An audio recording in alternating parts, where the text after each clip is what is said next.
बिस्मिल्लाहिर्रहमानिर्रहीम। अस्सलाम वालेकुम नाजरीन, मैं हूं आपका होस्ट अहमद फवाद। आज तारीख है 3 अक्टूबर और दिन है जुम्मे का। 3 खबरें आज के व्लॉग में आपसे शेयर करूंगा जी। पहली बड़ी ब्रेकिंग न्यूज़ तो ये है कि फैज़ाबाद का जो मकाम है वो एक मरतबा फिर से गर्म होने वाला है। साबिक जो जनरल रिटायर्ड हैं जनरल फैज़ हमीद, उनकी याद एक मरतबा फिर से क्यों सताने लग पड़ी है। कुछ एक्सक्लूसिव डिटेल्स हैं आज की व्लॉग में आपके साथ शेयर करूंगा। दूसरी खबर यह है कि 5 अक्टूबर इमरान खान साहब जो हैं अडयाला जेल में जश्न मनाएंगे, जबकि पाकिस्तान तहरीके इंसाफ भी जश्न मनाने की तैयारियां कर रही है। 5 अक्टूबर को ऐसा क्या हुआ या क्या होने जा रहा है, ये दिन इंपॉर्टेंट क्यों है, पाकिस्तान तहरीक इंसाफ इवन के इमरान खान साहब अडयाला जेल में किस बात का जश्न मनाएंगे, इस पर भी कुछ एक्सक्लूसिव डिटेल्स आपके साथ शेयर करूंगा जी। और तीसरी और सबसे इंपॉर्टेंट खबर यह है कि इस रिजीम को, इस चुनतखब रिजीम को एक दिन में 2 बड़ी जो पसपाइयां हैं उनका सामना करना पड़ा है और इन पसपाइयों के बाद इनके हाथ पांव फूल गए हैं और इनको अपना तख्त जाता हुआ दिखाई दे रहा है। इस पर भी कुछ एक्सक्लूसिव डिटेल्स हैं, वो भी आज की व्लॉग में आपके साथ में शेयर करूंगा। सबसे पहले जी, फैज़ाबाद का जो मकाम है वो दोबारा से फिर से गर्म होने वाला है, क्योंकि तहरीक लब्बैक जो हैं एक मरतबा फिर से जी रैली निकालने जा रहे हैं। और ये जो इसराइल वाला मामला है, इस मामले के ऊपर जो रैली है जी वो निकाली जाएगी। अपना जो एक मौकिफ है जी वो सामने रखा जाएगा और ख़ास तौर पर शहबाज शरीफ की जानिब से वो जो एक ट्वीट की गई थी, उस ट्वीट के बाद जो सूरत हाल पैदा हुई है, उसके नतीजे में एक मरतबा फिर से तहरीक लब्बैक की जानिब से जो रैली है जी वो निकाली जा रही है। अभी कंफर्म डेट तो सामने नहीं आई, लेकिन हो सकता है कि नेक्स्ट जो वीकेंड होगा, यानी कि 10 अक्टूबर को इतवार का दिन होगा या इसी तरह से कोई दिन होंगे, ये एक बड़ी जो रैली है जी वो निकाली जा रही है। इसको बाज़ लोग ये भी कह रहे हैं जी कि शायद मतलब है कि जिस तरह से रद्द अमल आ रहे हैं, तो एक रैली निकाली जाएगी कंट्रोल, ताकि उन सारे रद्द अमल को कंट्रोल किया जा सके कि देखें ना जी कि एक बड़ी जो रैली है वो तो निकल चुकी है या एक बड़ा जो एहतजाज है वो तो हो चुका है। बहरहाल जी, इससे पहले जब फैज़ाबाद का मकाम एक मरतबा गर्म हुआ था तो उस वक्त जनरल रिटायर्ड फैज़ हमीद जो हैं उनके ऊपर काफ़ी इल्ज़ामात लगाए गए थे जी कि उस वक्त जो धरना हुआ था उनके पीछे उस वक्त वो थे और मकसद क्या था जी, जो हुकूमत है उसको गिराना। तो आज एक मरतबा फिर से बहुत सारे लोगों को जनरल फैज़ जो हैं रिटायर्ड, उनकी याद सताने लग पड़ी है, क्योंकि अब भी तो ये फैज़ाबाद का जो मकाम है वो दोबारा से गर्म होने जा रहा है। तो अब कौन जनरल फैज़ हैं जो कि इसके पीछे होंगे? तो वो लोग आज कहाँ हैं जी जो उस वक्त ये इल्ज़ाम तराशियाँ करते थे, और आज जो है वो उनकी जानिब से क्यों मुकम्मल तौर पर खामोशी है। 5 अक्टूबर बड़ा इंपॉर्टेंट दिन है और मैं समझता हूँ जी कि इस कौम के लिए, पाकिस्तान के लिए 5 अक्टूबर बड़ा अहम और खुशी का और जश्न का दिन है। और वो इस तरह से जश्न का दिन है जी कि 5 अक्टूबर को इमरान खान साहब का यौम पैदाइश है। 5 अक्टूबर 1952, यानी कि इमरान खान साहब जो हैं वो जो है वो 72 ईयर्स के हो जाएंगे, 72 ईयर्स या 73 ईयर्स के हो जाएंगे। 1952 1952 इमरान खान साहब की तारीख पैदाइश है। तो पाकिस्तान तहरीक इंसाफ ने इस हवाले से फैसला किया है जी कि 5 अक्टूबर को जश्न जो है वो मनाया जाएगा, इमरान खान साहब की जो सालगिरह है वो मनाई जाएगी। और अडयाला जेल में भी इस हवाले से इमरान खान साहब से अगर कुछ मुलाकातें होती हैं तो जो एक बेस्ट विशेस होती हैं या बर्थडे विशेस होती हैं वो ज़रूर इमरान खान साहब तक पहुंचाई जाएंगी और उसको जो सेलिब्रेट है जी वो किया जाएगा।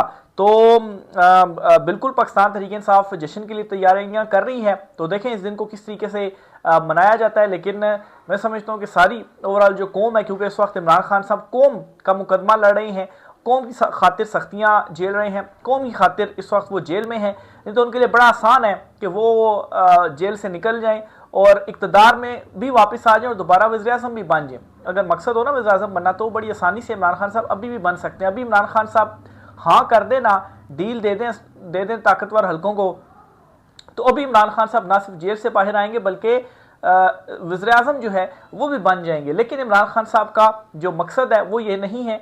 इमरान खान साहब का मकसद है जी कि कौम को जो गुलामी की जंजीरें हैं इनसे आज़ाद करवाना है और हकीकी आज़ादी इनको दिलवानी है। इसी मकसद के लिए इमरान खान साहब जेल काट रहे हैं और डट कर खड़े हुए हैं और 1% भी किसी को डील देने के लिए इमरान खान साहब तैयार नहीं है।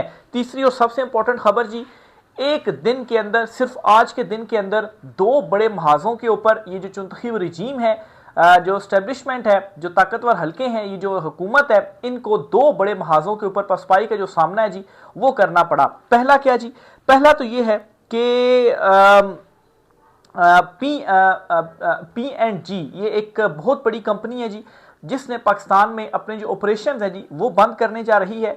इस कंपनी के हवाले से आपको बताता चलूं कि ये सिर्फ एक प्रोडक्ट नहीं है इनके पास दर्जनों प्रोडक्ट्स हैं।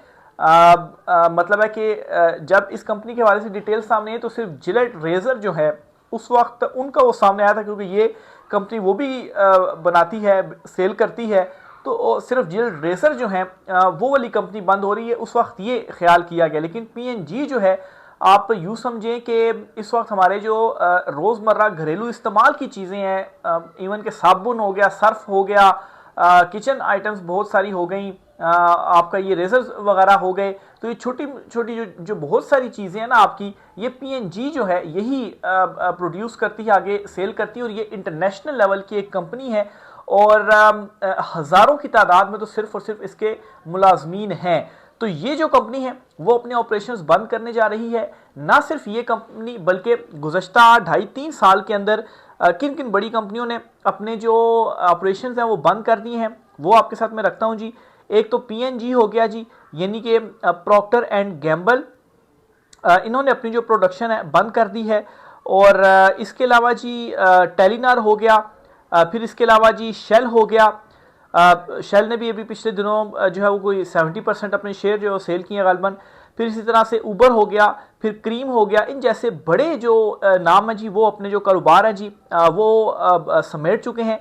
इसके अलावा मज़ीद भी बहुत सारी कंपनियां हैं जो अपना जो कारोबार है वो पाकिस्तान से समेट चुकी हैं। अब जी इस पर मैं एक कामरान खान साहब हैं, उनका एक मैं आपके साथ वो शेयर करना चाहूँगा जी, कि वी लॉग उन्होंने या कुछ मिनट्स की उन्होंने एक वीडियो की थी, जब आर्मी चीफ जो है वो आसिम मुनीर साहब बने थे, और उस वक्त उनकी जानिब से उस वीडियो में ये कहा गया था जी कि आर्मी चीफ साहब जो है वो बहुत ज़्यादा मुतहरिक हैं, और एक मिशन है, और बड़ी जो इन्वेस्टमेंट है वो पाकिस्तान में लेकर आनी है, और बड़े जो ताजरान हैं उनसे वो मिले हैं। लेकिन अब क्या हो रहा है जी कि अब आफ्टर 3 ईयर, यानी कि ऑलमोस्ट आर्मी चीफ साहब का 3 ईयर का जो टेन्योर है वो मुकम्मल होने जा रहा है। तो अब सूरत हाल ये है जी कि अब खुद ये कामरान खान साहब की ट्वीट है जो आपके साथ मैंने शेयर की थी, जिसमें ये बड़ी बड़ी कंपनीज़ के उन्होंने जो नाम है जी वो लिए कि इन कंपनियों ने अपने ऑपरेशन जो है वो बंद कर दिए हैं। तो अब सूरत हाल ये बन गई है कि बड़ी बड़ी कंपनीज छोड़कर जा रही है, और हज़ारों लोग बेरोजगार हो रहे हैं।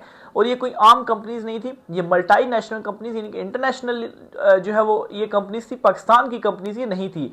और मल्टी नेशनल जो कंपनीज होती हैं इनमें अच्छी खासी जो है वो पे होती है, अच्छे खासे सैलरी पैकेजेस होते हैं, खास तौर पर एक तो नॉर्मल सेल्समैन होते हैं, एक ऊपर जो मैनेजर्स वगैरह होते हैं उनकी अच्छी खासी इसके अंदर जो है वो सैलरीज का जो स्ट्रक्चर है वो होता है। और इसमें जो है वो आप ये समझ सकते हैं कि एक तरह से सरकारी जॉब ही होती है, जिस तरह से सरकारी जॉब की फैसिलिटीज़ होती हैं। हाँ, इसमें यह होता है जी कि परमानेंट इस वजह से नहीं होती कि अभी कंपनी ने ऑपरेशंस बंद कर दिए तो ये ख़त्म हो गई है, लेकिन आम किसी प्राइवेट कंपनी से ये बहुत दर्जे बेहतर होती है कि आम प्राइवेट कंपनी का तो मालूम नहीं होता ना। तो इस तरह की जो कंपनीज होती हैं वो एकदम से अपने ऑपरेशंस बंद नहीं करती है उस सूरत में कि जब बिल्कुल ही कबाड़ा निकल जाए, इवन के लॉस भी हो तो बर्दाश्त करती रहती हैं, लेकिन बिल्कुल भी कबाड़ा हो जाए तो फिर जो है वो चीज़ें नहीं चल सकती हैं। तो इसलिए इसको सरकारी नौकरी से मैं कंपेयर करता हूँ। जो फैसिलिटीज़ हैं, फैसिलिटी के हिसाब से ये तमाम सरकारी नौकरी वाली ही फैसिलिटीज़ देते हैं, तनख्वाहें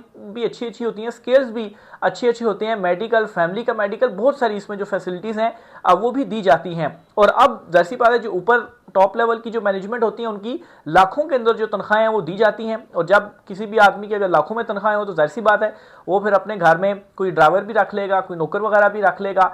तो ये सिर्फ इस तरह से नहीं हो रहा कि इन कंपनीज में काम करने वाले जो हैं वो बेरोजगार हो रहे हैं, बल्कि फिर आगे जो उन्होंने एक सर्कल चलाया हुआ था, जो लोग उनके पास भी घर वगैरह काम वगैरह कर रहे थे, तो वो भी बेरोजगार हो रहे हैं। तो ये पूरी एक चेन है जी, जो इस कंपनी के बंद होने के बाद ये पूरी मतलब है कि हज़ारों की तादाद में जो लोग हैं जी वो बेरोजगार होते जा रहे हैं। आगे माशत डूबी जा रही है, सैलाब की जो सिचुएशन है, महंगाई, बेरोजगारी बढ़ती जा रही है, और ऊपर से जो बड़ी बड़ी मल्टीनेशनल कंपनियां हैं वो भी जो अपने ऑपरेशंस हैं वो बंद कर रही हैं। तो ये पहली बहुत बड़ी शिकस्त है इस रिजीम के लिए, जिसने आते साथ बड़े बड़े जो वादे थे जी, वो किए थे। और उसके बाद डिलीवरेंस की अगर बात आए तो डिलीवरेंस के ऊपर हो ये रहा है जी कि डिलीवर करना तो बहुत दूर की बात, बल्कि जो कुछ है भी उसका भी कबाड़ा निकल रहा है, और वो भी मल्टीनेशनल कंपनीज जो हैं अपने जो है वो ब्रांड्स ऑपरेशंस जो हैं वो बंद करके यहाँ से निकलते जा रहे हैं। फिर दूसरी बड़ी जो आज ही के दिन में जो शिकस्त हुई है वो ये है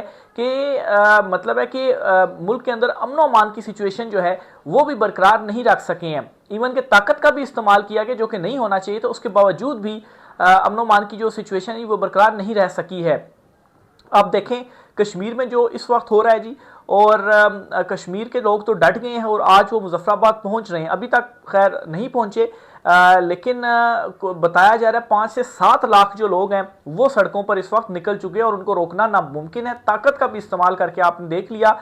तो क्योंकि उनके मुतालबात नहीं अभी तक माने जा रहे। क्या मुतालबात वो कर रहे हैं जी कि ये जो शाखर्चियाँ हैं जो आपने यहाँ पर असेंबलियों में लोग बिठाए हुए हैं, ये तो हमारे वोटों से आए हैं, हमारे टैक्स के पैसे से इनको तनख्वाहें मिलती हैं, ये तो हमारे नौकर हैं, इनको किस चीज़ की शाखर्चियाँ और अयाशियाँ जो हैं वो ये कर रहे हैं, वो पैसा हम आवाम के ऊपर लगना चाहिए। ये उनका एक बुनियादी जो है वो मुतालबा है।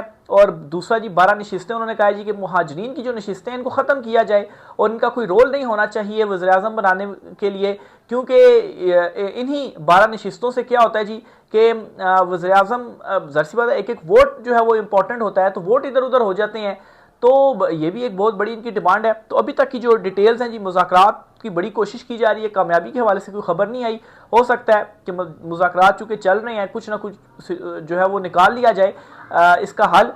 लेकिन अभी तक ये है जी कि पहले ताकत से रोकने की कोशिश की गई, पहले इसको जोड़ा गया जी कि ये भारत के एजेंडा, लेकिन फिर बाद में राना सनाउल्लाह उन्हीं के साथ ही जो है वो बैठने के ऊपर मजबूर हुए। तो ये सिर्फ और सिर्फ आज़ाद कश्मीर की इसलिए सूरत हाल आपको बता रहा हूँ कि वहाँ पर कभी भी इस तरह से नहीं हुआ।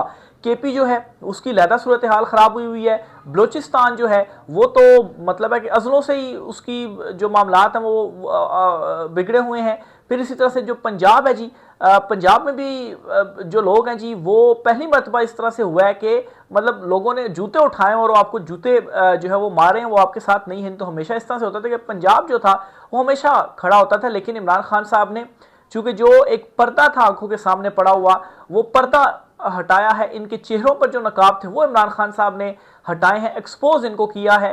तो जब ये एक्सपोज हुए, इनकी हकीकत सामने आई है, तो अब पंजाब से भी लोगों ने जो स्टैंड है जी वो ले लिया है। तो ये दूसरा बड़ा महाज है जी जहाँ से ये फेल हुए हैं। और फिर इसके अलावा आलमी सतह के ऊपर भी मुसलसल ये फेल होते जा रहे हैं। शहबाज शरीफ ट्वीटें करते हैं और एंडोर्स करते हैं ट्रंप के 20 नुकात को, और उसके बाद इसहाक डार क्या करते हैं, वो कहते हैं जी कि नहीं ये तो वो पॉइंट ही नहीं है। अगर वो पॉइंट नहीं है तो फिर जो है वो आपने इसको क्यों इसकी हिमायत में जो ट्वीट है वो की है। इस पर भी मैं कुछ डिटेल्स इकट्ठी कर रहा हूँ, ये जो अभी कवर करने की कोशिश की जा रही है।